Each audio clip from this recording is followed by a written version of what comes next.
Innal hamdalillah nahmaduhu wa nasta'inuhu wa nastaghfiruh wa na'udzu billahi min shururi anfusina wa min sayyiati a'malina may yahdihillahu fala mudhillalah wa may yudlil fala hadiyalah. Asyhadu an la ilaha illallah wahdahu la syarikalah wa asyhadu anna Muhammadan abduhu wa rasuluh. Allahumma shalli ala Muhammad wa ala alihi wa sahbihi wa man tabi'ahu bi ihsani ila yaumiddin, amma ba'd. Qala Allah Ta'ala fil Qur'anil Karim, a'udzu billahi minasy syaithanir rajim. Ya ayyuhalladzina amanu taqullaha haqqa tuqatih wa la tamutunna illa wa antum muslimun. Ya ayyuhalladzina amanu taqullaha wa qulu qawlan sadida yuslih lakum a'malakum wa yaghfir lakum dzunubakum wa may yuti'illaha wa rasulahu faqad faza fawzan 'azima. Shadaqallahul 'azim.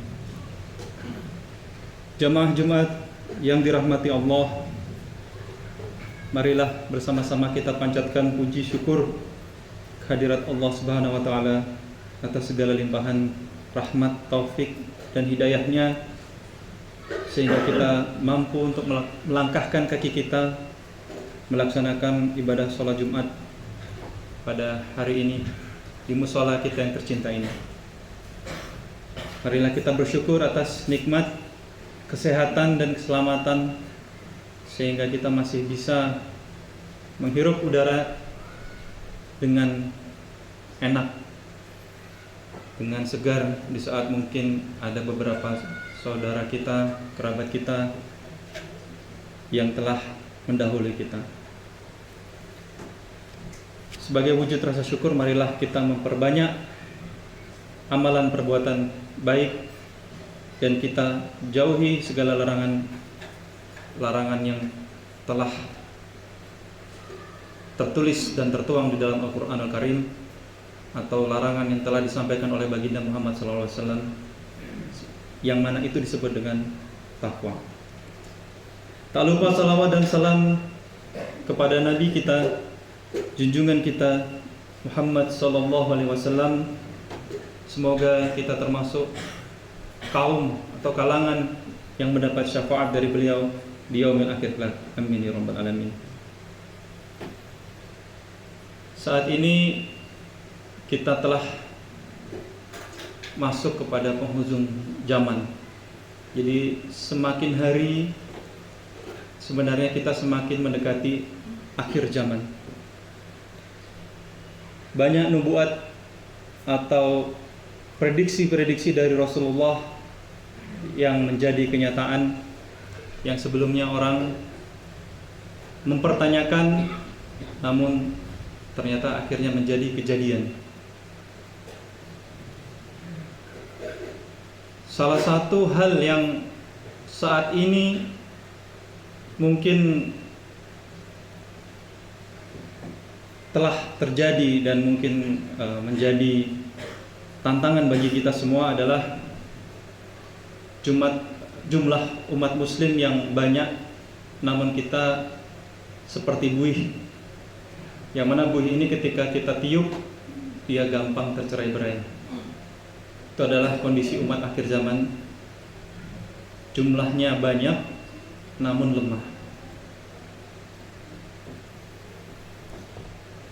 Oleh karena itu, marilah kita semua tidak cukup hanya menjadi orang Islam saja. Marilah kita menjadi orang Islam yang baik. Marilah kita menjadi orang Islam yang soleh, yang bertakwa dan mendekatkan diri kepada Allah. Karena di saat orang-orang zalim, musuh-musuh kita merusak, maka kitalah yang bertugas untuk memperbaiki. Dikala orang-orang zalim ini berbuat tamak dan serakah, maka kitalah yang bertugas untuk menahan diri dan berpuasa. Kondisi akhir zaman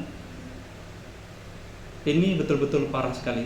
Kalau kita bahas, ada banyak sekali hal yang menjadi PR kita sebagai umat Islam, generasi Islam, dan juga menjadi PR dari anak cucu kita. Salah satu yang saya soroti adalah promosi mengenai LGBT. Jadi sekarang ini promosi LGBT itu luar biasa, betul-betul sangat masif. terencana, terstruktur. Dia masuk ke dalam lingkup perusahaan di Facebook, Instagram, WhatsApp, itu satu perusahaan. Dari stikernya saja atau emotikonnya saja sudah ada laki-laki dengan laki-laki dengan anaknya, atau perempuan dengan perempuan. Atau di Facebook atau Instagram, ketika kita menuliskan kata-kata tertentu, maka itu tidak bisa muncul atau kita di-ban. Contoh misalkan kata banci, kata bencong, itu pasti akan otomatis di-ban. Kemudian masuk juga ke ranah olahraga. Olahraga laki-laki tetapi promosinya LGBT. Ban kapten warnanya pelangi. Bahkan FIFA juga ikut serta mempromosikan LGBT di Piala Dunia Qatar nanti, yang mana ini ditentang oleh Qatar karena bertentangan dengan ajaran Islam. Juga film-film superhero, dimunculkanlah tokoh-tokoh superhero yang menyukai sesama jenis. Luar biasa tantangan kita. Zaman kita kecil dulu tidak ada seperti ini. Superman, Batman, ya mereka punya pasangannya ya perempuan seperti itu. Sekarang dimunculkan sesama jenis. Kedutaan besar Inggris beberapa waktu lalu mengibarkan bendera pelangi juga sebagai support. Luar biasa, betul-betul masif. Atau bahkan mungkin 2 hari yang lalu saya melihat berita kumparan, ada pasangan suami istri tapi ternyata yang suaminya adalah perempuan. 10 bulan dia menyamar sebagai laki-laki. Nah, ini adalah sebuah fenomena akhir zaman. Dan tentang LGBT atau homoseksual, transgender, itu para ulama sepakat tanpa ada perbedaan pendapat, dalam Islam hukumnya haram. Hukum-hukumnya mengerikan sekali. Tidak akan saya bahas di sini, tapi yang jelas hukumnya adalah haram tanpa ada perbedaan pendapat di antara para ulama. Bahkan Rasulullah SAW sebetulnya khawatir perilaku kaum Nabi Lut akan merayapi umatnya. Dari Jabir radhiyallahu anhu berkata, Rasulullah SAW bersabda, perkara yang paling aku khawatirkan pada umatku adalah munculnya perilaku kaum Lut. Hadis riwayat Tirmizi. Kemudian dalam riwayat Ibnu Abbas, Rasulullah SAW telah memperingatkan, Allah melaknat manusia yang melakukan perbuatan seperti kaum Lut.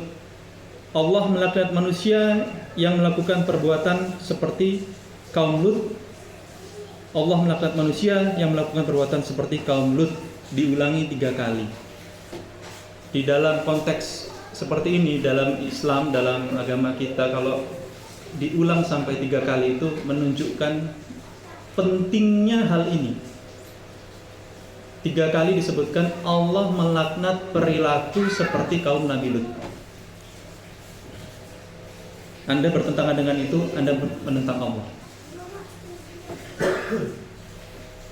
Maka dari itu, marilah kita waspadai perilaku semacam ini. Kita jaga anak cucu kita, kerabat kita, karena promosi LGBT ini sangatlah masif. Mari kita edukasi dan kita dakwahi mereka. Kita coba anjurkan dan beri nasihat kepada mereka untuk berteman dengan orang-orang yang soleh, untuk menyibukkan diri dengan amalan kebaikan. Semua itu bentengnya ada di diri kita masing-masing. Jadi kalau anak kita bentengi dengan iman yang kuat, ilmu yang baik, insya Allah bisa. Lingkungan sangat berpengaruh. Memiliki teman bergaul yang buruk, yang punya perilaku-perilaku menyimpang, bisa menular. Maka ada baiknya kita semua mencari teman-teman yang baik, mencari lingkungan yang baik, karena bisa jadi teman-teman yang baik, teman-teman yang soleh, habit atau perilaku baik mereka juga menular kepada kita. Yang tadinya mungkin kita jarang-jarang sholat berjamaah, ketika kita bertemu teman-teman yang baik, mereka mengajak kita untuk sholat berjamaah, kita bisa mendirikan sholat bersama-sama. Mereka memiliki kebiasaan berpuasa, kita juga ikut berpuasa. Saling berdakwah, amar ma'ruf nahi mungkar, mencegah keburukan dan mengajak kepada kebaikan. Dalam sebuah hadis Rasulullah SAW menjelaskan tentang peran dan dampak seorang teman dalam kehidupan sehari-hari. Sabda beliau, permisalan teman yang baik dan teman yang buruk ibarat seorang penjual minyak wangi dan seorang pandai besi. Penjual minyak wangi mungkin akan memberimu minyak wangi, atau engkau bisa membeli minyak wangi darinya. Dan kalaupun tidak, engkau tetap mendapatkan bau harum darinya. Sedangkan pandai besi bisa jadi percikan apinya mengenai pakaianmu, dan kalaupun tidak, engkau tetap mendapatkan bau asapnya yang tidak sedap. Hadis riwayat Bukhari 5534 dan Muslim 2628. Hadis ini memberikan pelajaran sesungguhnya duduk bersama orang saleh dan semua teman-temannya dapat memberikan kebaikan, berkah, manfaat dan keuntungan bagi diri kita. Sebagaimana penjual minyak wangi tadi yang dapat memberikan bau harumnya dan manfaatnya bagi siapa yang berada di dekatnya. Ini adalah pendekatan dan permisalan duduk bersama orang saleh sebagaimana disabdakan oleh Nabi kita Muhammad SAW. Barakallahu li wa lakum fil Qur'anil azim wa nafa'ani wa iyyakum bima fihi minal ayati wa zikril hakim wa taqabbala minni wa minkum tilawatahu innahu was-sami'ul alim.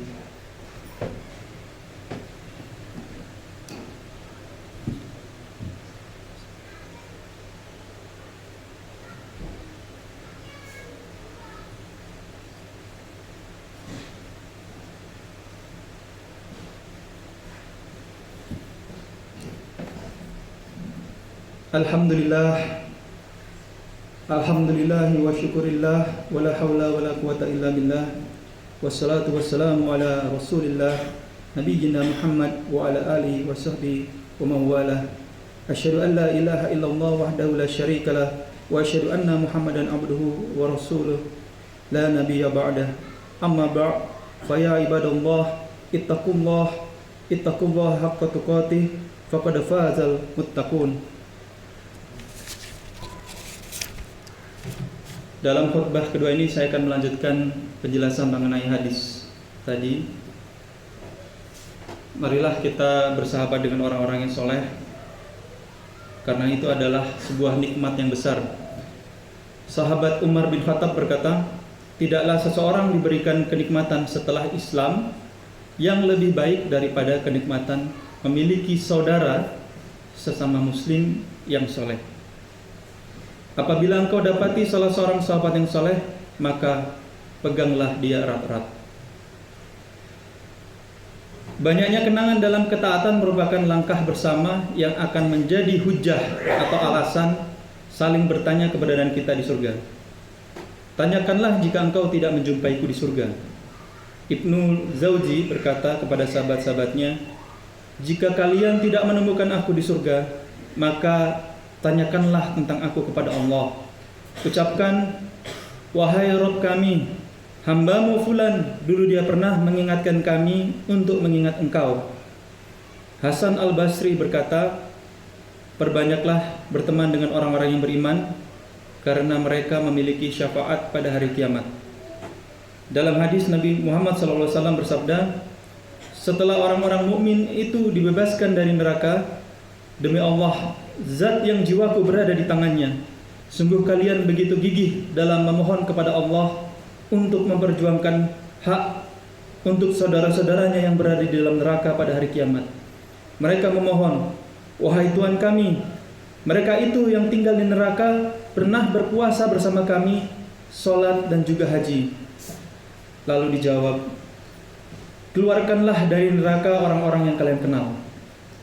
hingga wajah mereka diharamkan untuk dibakar oleh api neraka. Para mukminin ini pun mengeluarkan banyak saudaranya yang telah dibakar di neraka. Ada yang dibakar sampai betisnya dan ada pula yang sampai lututnya. Kemudian orang mukmin itu melapor kepada Allah, "Ya Tuhan kami, orang yang Kau perintahkan untuk dikeluarkan dari neraka sudah tidak tersisa." Allah berfirman, "Kembali lagi, keluarkanlah yang masih memiliki iman seberat dinar." Maka dikeluarkanlah orang mukmin banyak sekali yang disiksa di neraka. Hadis riwayat Bukhari. Maka pertanyaannya bagi kita, apakah kita sudah memiliki teman seperti itu? Teman yang bisa menolong dalam kebaikan, teman yang mau bermunajat memohonkan kepada Allah di akhirat nanti agar kita bisa dikeluarkan dari api neraka. Kalau belum, marilah kita cari, mumpung kita masih hidup, masih ada di dunia ini, kita cari di tempat kerja kita, di rumah, saudara-saudara kita, bahkan pasangan kita. Mari kita cari yang bisa sama-sama saling menguatkan dan membawa kita ke dalam surga. Pastikan di tempat kita hidup, di lingkungan kita, siapapun itu, tetangga kita, kerabat kita, sahabat kita, adalah orang-orang yang bisa menarik kita nanti ketika kita tergelincir dalam neraka. Mereka yang menarik kita dalam surga. Bukan sebaliknya, berteman dengan orang-orang yang larut dalam maksiat, pelaku maksiat, orang-orang zalim yang malah akan menarik kita dari perbuatan baik ke perbuatan maksiat. Sebagai penutup, marilah kita evaluasi diri kita sebagai bekal kita untuk mempersiapkan diri menghadapi akhir zaman, menghadapi akhirat nanti. Bekal kita di akhirat yaitu dengan takwa. Mari kita jauhi larangan-larangan Allah, jalankan perintah-perintahnya. Mari kita perbanyak ibadah sunnah, perbanyak berbuat baik, memperbaiki hubungan kita dengan sesama. Mari kita jauhi perbuatan sia-sia, apalagi perbuatan dosa. Semoga kita semua termasuk dalam orang-orang yang dilapangkan dan dimudahkan di alam kubur. Di hari kebangkitan nanti kita termasuk dalam hamba Allah yang masuk ke dalam surganya kelak. Amin ya rabbal alamin. A'udzubillahi minasyaitonirrajim. Bismillahirrahmanirrahim. Innallaha wa malaikatahu yusholluna 'alan nabi ya ayyuhalladzina amanu shallu 'alaihi wa sallimu tasliman. Allahumma shalli ala Muhammad wa ala ali Muhammad kama shallaita ala Ibrahim wa ala ali Ibrahim wa barik ala Muhammad wa ala ali Muhammad kama barakta ala Ibrahim wa ala ali Ibrahim fil alamin innaka Hamidum Majid. Allahumma fir lil muslimina wal muslimat wal mu'minina wal mu'minat al ahya'i minhum wal amwat innaka qaribus sami'un mujibud da'wati ya qadiyal hadzat. Allahumma fir lana dzunubana wa dzunuba walidayna warhamhuma kama rabbayana shaghira. Rabbana fir lana wa li ikhwanina alladhina sabaquna bil iman wa la taj'al fi qulubina ghillan lil ladzina amanu rabbana innaka ra'ufur rahim. Rabbana zalamna anfusana wa illam taghfir lana wa tarhamna lanakunanna minal khasirin. Rabbana la tuzigh qulubana ba'da idh hadaytana wa hab lana min ladunka rahmah innaka antal wahhab. Rabbana atina fid dunya hasanah wa fil akhirati hasanah wa qina azabannar. Ibadallah, innallaha ya'muru bil 'adli wal ihsan wa ita'i dzil qurba wa yanha 'anil fahsya'i wal munkari wal baghi la'allakum tadhakkarun wa la dzikrullahi akbar. Aqimish shalah.